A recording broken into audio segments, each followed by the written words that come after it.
مد مشکی گذشته، من بعد آبی رنگ عشقه، مخصوصا واسه یه مرد فنی که ضعفش صنعت آمریکاست. یه ست فوق‌العاده خاص و کمیاب حدیده و قلاویز از برند بلو پوینت ساخته کشور آمریکا که به همین زیبایی اینجا نوشته شده و عشق ابزارا در جریانن که بلو پوینت از زیر مجموعه های اسناپون هستش که عشق رو به صنعت هدیه داد.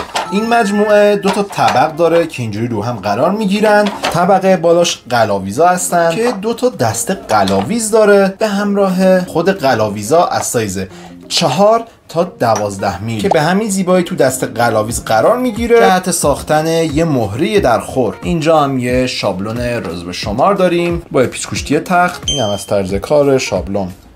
قلبتون ضعیفه تا اینجا بستتونه چون هنوز تموم نشده و تازه به قسمت جذاب ماجرا رسیدیم. این ست شاید خیلی خوب مونده باشه ولی خیلی کلکسیونی و عتیقه هستش. طبقه پایین حدیده ها قرار دارن وقتی که دلت یه پیچ خیلی خوشگل میخواد. از سایز 4 تا 12 بازم حدیده داره به همراه 2 تا دست حدیده. این پیچ کوشی تخت واسه این بالا بود و به همین شکل حدیده توی دسته قرار میگیره. این دسته هم واسه قلاویزاست که تو بالا جا نشده و راش نداده. این کاتالوگ راهنما رو داره، اگه زبونتون خوبه حتما ازش بهره ببرید. فقط نگاه کن چجوری رو همه حدیده ها، قلاویزا و حتی دسته ها Made in USA Blue Point هک شده که هر لحظه قدرت تو دستات بهت یادآوری شه. این آبی جذاب